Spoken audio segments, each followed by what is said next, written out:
Hello and welcome to the NTI PodTalk. My name is Dianne Koehler and I'm Director of Nutrition Therapy Institute. Join me as I talk to interesting people in the field of health and wellness, food and farming, and anywhere else we find conversations that matter to our community. By listening, you'll learn a little about NTI and a lot about the things and people around you that make a difference for your wellness. Welcome and let's get started. Hi, everyone. Welcome to another episode of the NTI PodTalk. I'm Brittany. I am one of the staff members here at NTI, and we are going to do things a little bit differently today. Today, I'm going to interview NTI Director and podcast host Dianne. She will be teaching a workshop next month called Vibrant Aging, a Cognitive Health and Mobility Workshop, and I want her to tell you all about it. So thank you so much, Dianne, for agreeing to do this. Thank you. Thanks. I'm looking forward to it. I'm looking forward to the workshop, and I'm also looking forward to this talk today.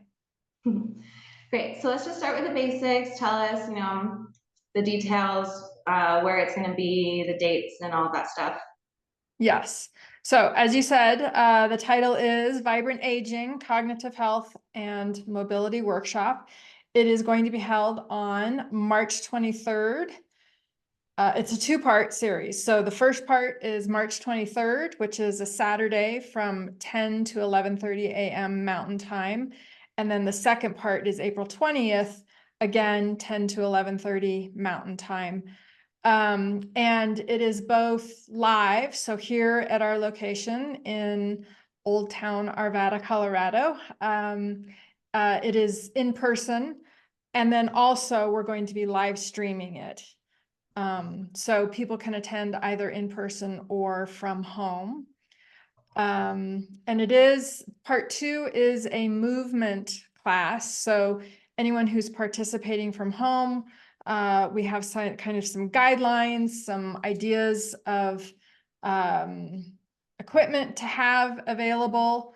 And so you'll want to make sure that you have space, have space where your computer is so that you can watch me and hear me as I'm guiding through the movement. And so that's how that works. So we are allowing people to do either part one or part two or both. So someone who doesn't want to participate in the movement, they can just do the kind of quote unquote lecture part on day one, or vice versa. They could just do the movement. But to get the most information from this, it would be best to attend both parts one and part two. Great. And so I think we would all love to know, like, what makes you so passionate about this topic? Like, why did you decide you want to do this workshop? Yes. Well, so I have a close family member, and I will just say it's my mother, because I probably will slip if I'm trying to hide the fact that it is my mother, who has so let me just start by saying, this is titled Vibrant Aging, Cognitive Health and Mobility Workshop. And the reason for that is because what I recognize in my mother's case, as well as in many other people who I now interact with and now see on a regular basis because of my care of my mother, I see a strong connection between cognitive decline, lack of mobility, or loss of mobility, and incontinence. These three tend to go together. And a lot of times these three conditions, we'll say right now, I call them the ogres of aging.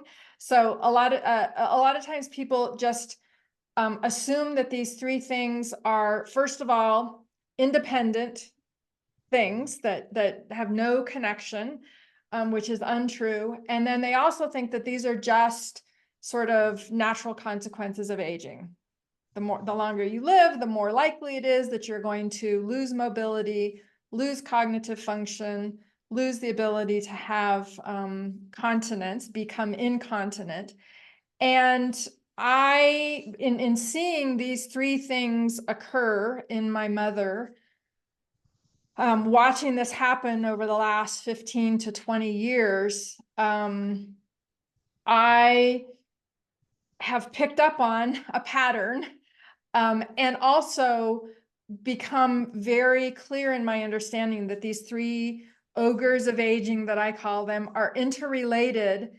Not necessarily when someone has one, they are going to have the other, but certainly all three of them are features and characteristics that I now have come to recognize as commonalities in people, yes, as they age, but it is, again, not necessarily just because someone is aging that these three things are going to happen.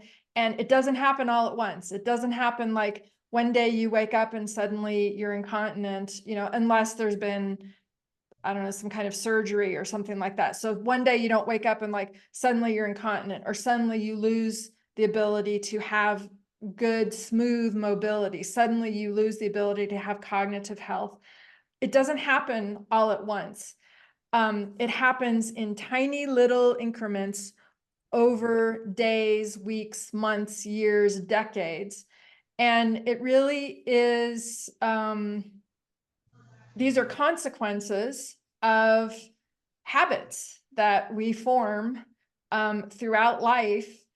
And those tiny little those tiny little choices that we make on a daily basis accumulate. And for the first several years, maybe even several decades, the accumulation doesn't show up as apparently as it does once it starts to get to be more and more time worth of these accumulations of tiny little sort of chinks in the chain that contribute to now the presence, the existence of these three things.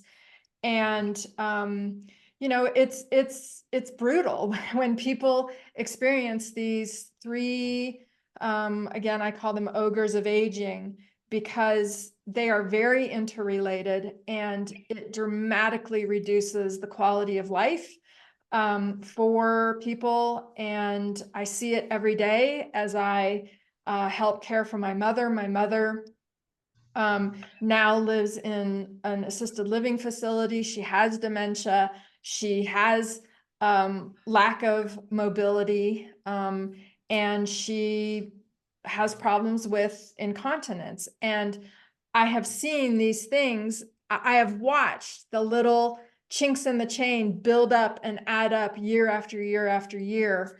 And so I have a personal reason for being interested in this, and that is that I am my mother's daughter.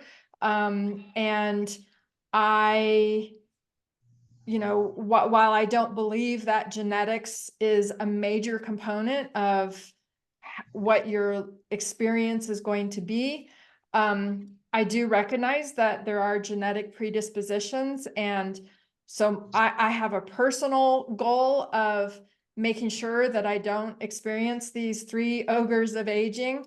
And I just think, because it is not recognized that these three things are interconnected, it is not recognized that these three things are, you can change the course, you can change the trajectory by changing the way you think, and recognizing that you can make different decisions in your life to not have these three things happen. And so I'm sort of on a mission to get the word out and let people know that this is not inevitable. These three things are not inevitable. We have a lot of choice. We have a lot of agency in,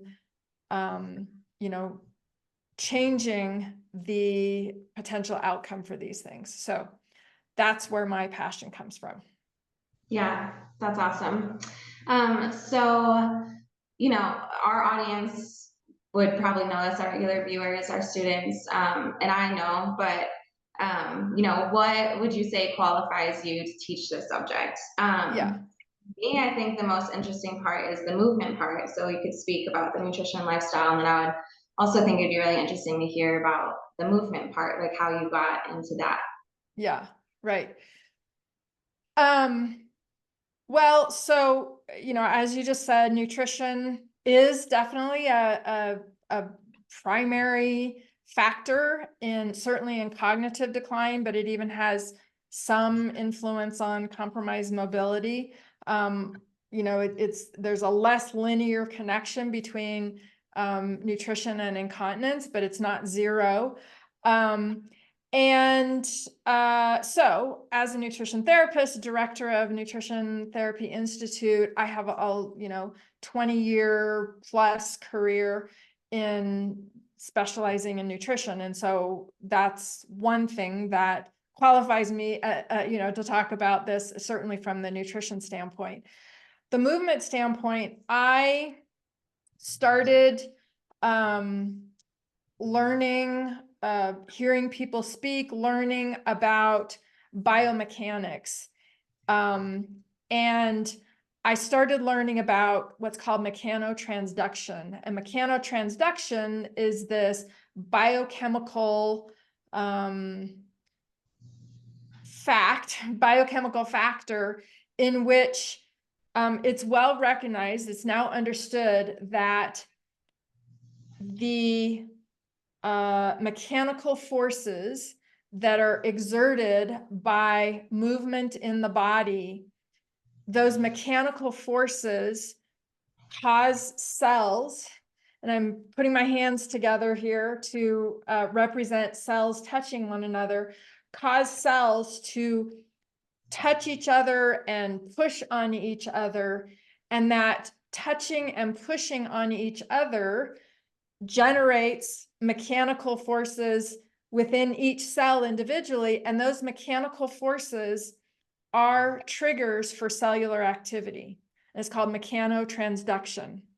So these are signals that initiate function within individual cells and then collectively in tissues and, overall in the organism. And so I learned about that and I was like, oh, that's kind of interesting. So I sort of, started diving into more understanding about that. And then I learned about biomechanics, and biomechanics is the understanding that essentially the understanding of how muscles move across joints to initiate small movement as well as large movement, and understanding how when you are moving, if you are not correctly aligned so that your essentially skeleton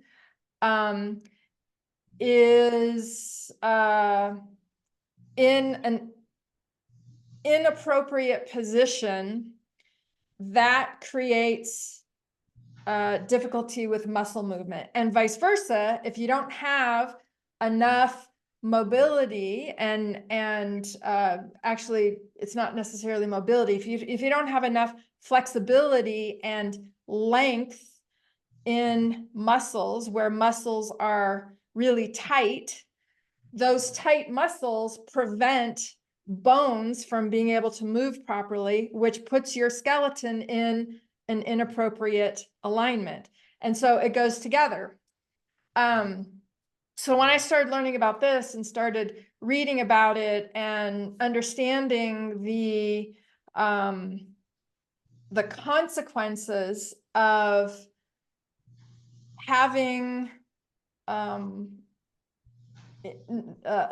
for lack of a better word, for unideal alignment in your bony markers of your skeleton that causes your muscles to not be able to move properly, to contract and eccentrically contract appropriately, that dramatically changes the way your physiology works.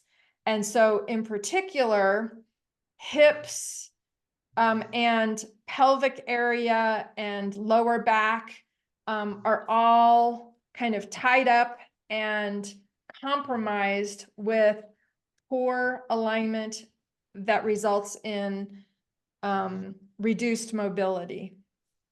And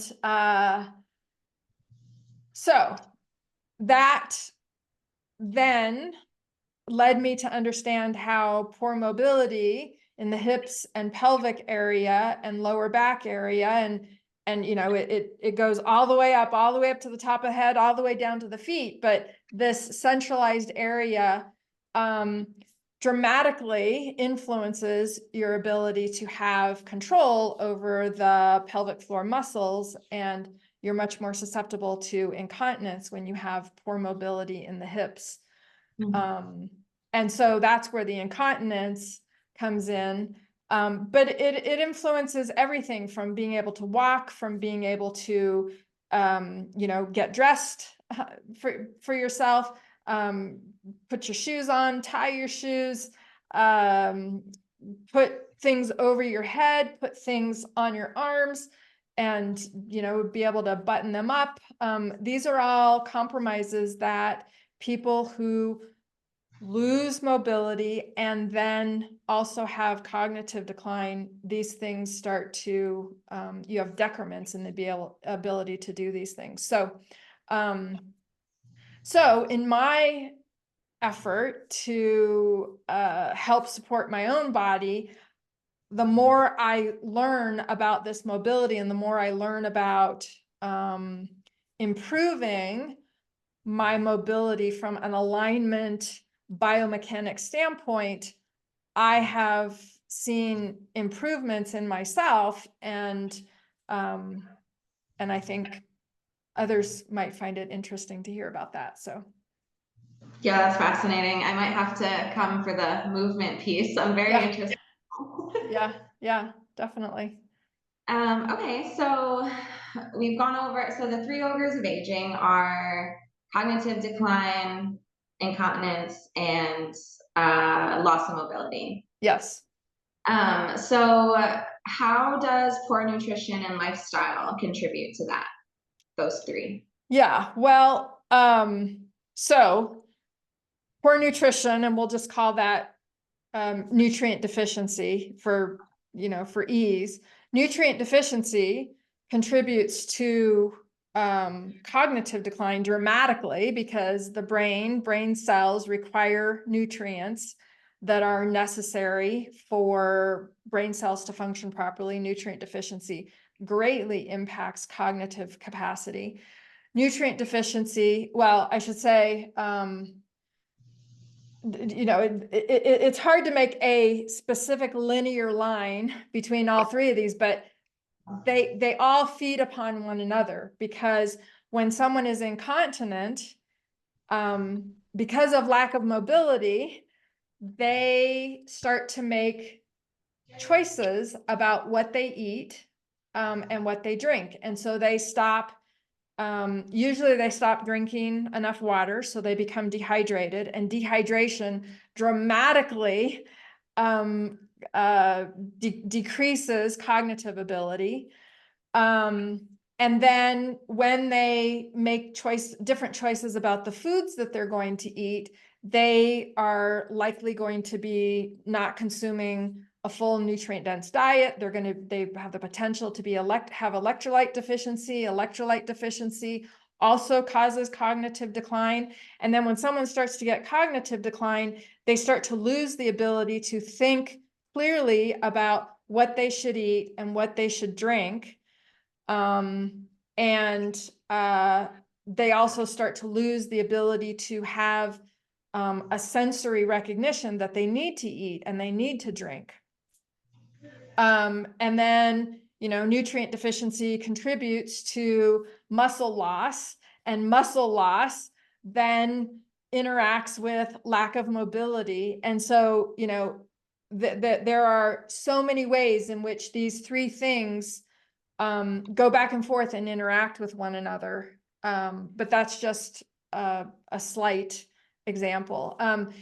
Not being able to walk and not being able to have a smooth gait and have smooth, easy mobility prevents people from moving. And movement is one of the most important things for cognitive health.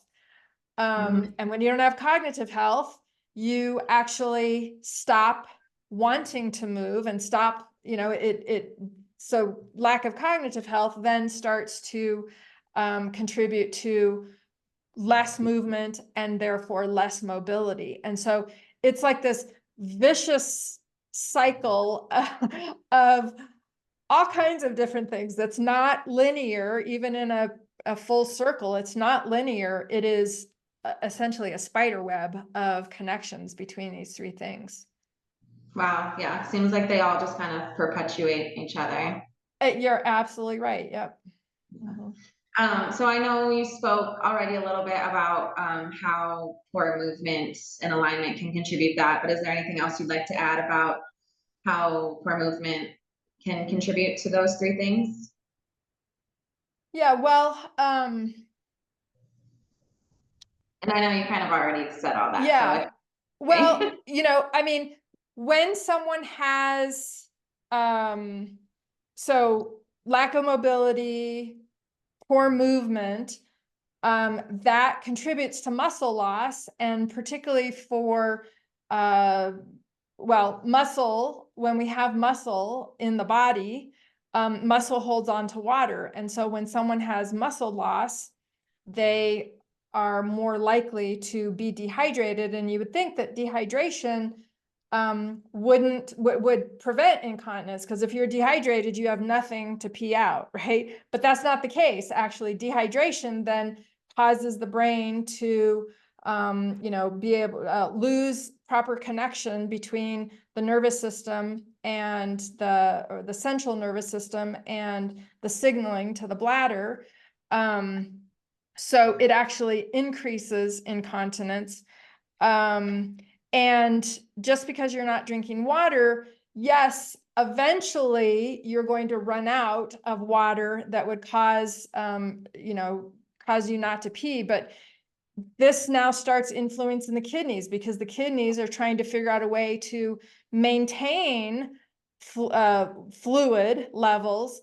And now you have the kidneys being challenged with maintaining fluid levels, and it causes electrolyte imbalances. So now I'm going off on a tangent, getting back to movement. I think that poor movement also contributes to cognitive decline, because movement, when we're moving our body, when we're, I don't use the word exercise purposefully, because exercise implies you have to go to the gym, you have to run 5 miles or 10 miles a day or whatever people do. So I talk about movement because, it is not only intentionally going out for a walk or intentionally going out for a run or whatever you're going to do. It is building movement and different ways of moving into your daily activities. So when we're moving, that increases blood flow, and increased blood flow now helps improve brain function. And so, there's all kinds of ways in which these are interacting. Yeah, it just keeps driving the point home more and more. What we are constantly learning going through school here is just that everything is connected. Yes. Yeah, you're absolutely right. Yeah. Okay, so are there any early signs of these three ogres of aging that people should be aware of? Yeah, I mean, certainly you can potentially recognize, certainly mobility issues if you start to recognize that going up and down stairs is becoming a little bit more challenging, or, you know, you get knee pain or hip pain, those kinds of things are obvious. But even just like noticing that your gait has changed. So gait is the way you walk. It's the length of stride that you take. It's the way you move your arms. If you notice that your gait is changing, you know, you need to be conscious of it. You need to be paying attention to it. But if you notice that your gait has changed, your balance, if you have an inability to stand on one foot, so walking is a movement, and it is the most the easiest movement that humans have. It is the most common movement that humans have, is walking. And 60% of the gait pattern, how we move, how we, you know, with our feet and our arms move across a room or across, you know, a street or whatever, 60% of that gait pattern, both feet are one or both feet are sorry, both feet are on the ground. But 40% of the gait pattern, there's only one foot on the ground. And if someone has poor or inability to stand on one foot and have balance, then their gait is going to change, and they may not feel like their gait is changing, but it is if they lose the ability to stand on one foot. So having good balance is another thing. Not being able to get up and down from a chair without using your arms is another thing. That speaks more to muscle loss, but that muscle loss is tightly connected with mobility. So those are some of the things for mobility. For cognitive decline, you know, people start to, they may not start to recognize it themselves. It's usually family members or someone who has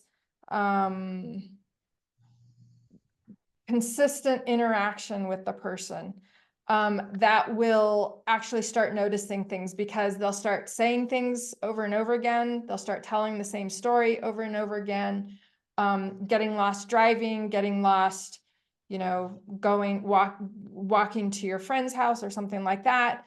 So those are kind of interesting signs. There is changes in your ability to smell certain things.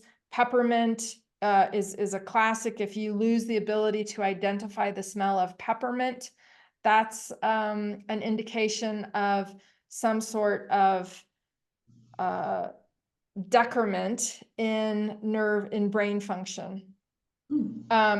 And, you know, I will just say that dementia is not just not being able to remember things. It is also about not being able to understand procedural processes. So not being able to, like, if you said, okay, explain to me how to plant a garden, like, if, you know, hopefully you would know how to do that, but explain to me how to plant a garden. If you can't go through step by step, you need to, you know, maybe pull the weeds, then you need to turn the soil, then you need to, you know, put a line in the dirt where you're going to put your seeds, then you put your seeds in, then you cover them with dirt, then you water it, you know, like you need to,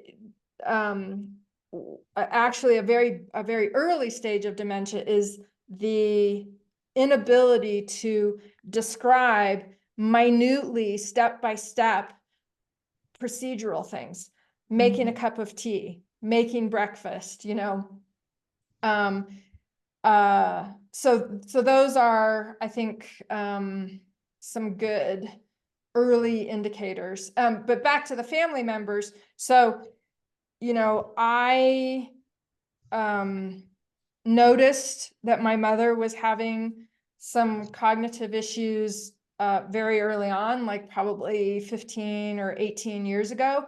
And I did start mentioning things to her, and she didn't want to believe it. She didn't believe it. And even when she got a diagnosis of mild cognitive impairment, which is kind of one of the first diagnoses you get, and then after that is a diagnosis of dementia, she didn't believe it, and she still doesn't believe it now. So, you know, I guess if your family members start telling you that they notice something is wrong, you need to stop and trust that they recognize these small things in you, and you can start taking actions. You know, you can start today and have an impact on the rest of your life. So it's not like there's nothing you can do. So anyway. Great, that segues perfectly to my next question. So give me like 3 things that people could start doing today to reduce their risk of any of the 3 ogres of aging. Yeah. So, well, for cognitive decline, I think that it's really important that people understand that our body, the cells in our body, the 85 or 100 trillion cells, however many cells we have, every single one of them requires a broad range of nutrients. You know, all the nutrients that are out there, all the vitamins, all the minerals, phytonutrients, all that kind of stuff. And in order to make sure that we're getting all of those nutrients in adequate quantities, we have to be eating a nutrient-dense diet. And a nutrient-dense diet oftentimes requires eating things that you may not be, it may not be a natural part of your dietary habits, but you need to focus on really nutrient dense things. And of course, one of my favorite nutrient dense things is liver. And those people who have listened to this podcast know that I talk about liver, or who've been a student know that I talk about liver. And I don't do it because I'm trying to, you know, there's nothing in it for me. I'm not being paid by any liver company. I'm not doing it because I'm going to benefit by everyone eating liver. But liver just happens to be one of the most nutrient dense food. It has the broadest range of nutrients in one single food, and you don't have to eat a lot of it. It's 3 ounces, you know, to get a really massive amount of nutrients. And the nutrients that I think are most important are B vitamins, particularly B12, folate, riboflavin, I think are really important B nutrients. Protein is critically important for brain function, as well as protein is important for muscle health, right? If you're not eating enough protein, there is going to be a loss of muscle mass, and that is going to influence mobility. So I don't know if that's 3 things in nutrients. You know, drinking enough water, making sure that you are staying well hydrated is critically important, because dehydration definitely causes brain cells to dysfunction, and it's even worse in the elderly than it is in younger people. So those would be my things for nutrition. For mobility, I think that daily floor sitting, sitting on the floor, because the further down you have to go, the more work it takes to get up, you know, to defeat gravity and get up off the floor. And that is really helpful. But then alternatively, sitting too much is also really bad. So sitting in a chair is really bad. Even if someone is, you know, running, as I said, 5 miles a day, you're running for 5 miles a day, or that 5 mile a day run, I don't know how long it would take, but say you're running for an hour a day. That's great, but the rest of the hours in the day, if the rest of those hours in the day are spent sitting in a chair, you're really not doing anything to promote your mobility and your movement capacity and your muscle strength and all that kind of stuff. So it is a full daily endeavor. So not sitting too much, but when you do sit, spend some of that time sitting on the floor. And then a thing that I always talk about people doing, a habit to build into your day is standing on one foot, lifting your foot up to put your shoes on. So rather than sitting in a chair, bending over to put your shoes on, lift your foot up and balance to put your shoes on and tie your shoes while you're standing on one foot with your knee raised and trying to tie your shoes. Another thing is wearing shoes that require you to use your hands to put them on. So, so many people wear shoes that, they just slip their foot in, slides or whatever, they just slip their foot in. That's really easy, really convenient to get your shoes on, but you're losing out on an opportunity to work on building coordination, building balance, maintaining mobility and strength in your hip area. So wearing shoes that require you to use your hands and then getting the foot up off the floor towards your hands rather than bending down and getting down to put your shoes on. So that's a good one. And then, for the incontinence, I mean, the incontinence, it really goes into hip mobility and having healthy, smooth, easy hip mobility is going to help with incontinence. So hip mobility more than like anything nutrition related for incontinence? Yeah, I mean, making sure you're drinking enough water, and people who have incontinence, as I said before, they don't like to drink water, but you need to drink water because that's where you do get electrolytes from water. Yeah, I think that the mobility and the nutrition both feed into the incontinence. I mean, certainly if someone is not emptying their bladder all the way, if they have chronic urinary tract infections, that kind of stuff, that can lead to incontinence. So, addressing chronic urinary tract infections, but that's not really part of what we're going to talk about in this class. We're really going to focus on the mobility and the nutrition to affect all three of them. Yeah. Yeah. Great. So when you walked in this morning, one of my coworkers asked you this really great question. I was like, I want to get her on the podcast answering this question. So, what is your favorite thing about teaching? Yeah, my favorite thing about teaching is seeing students have an aha moment. So, like, there is so much information out there, and sometimes it can be really confusing. And I really try to make confusing things seem more approachable and more understandable. And when I see that a student has an aha moment, like they're sitting there listening to me and then they go, oh, now it makes sense. Or when I say something and then immediately their head goes down, not because they're bored, but their head goes down because they're writing what I said down, because they recognize that they want to keep track of that, just what I said. So they want to document what I said so that they can remember it themselves.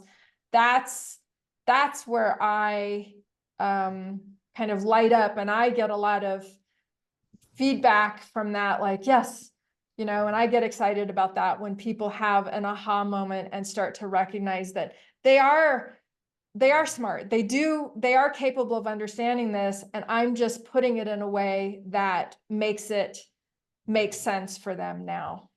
So I think that's one of my favorite things. Yeah, I love that.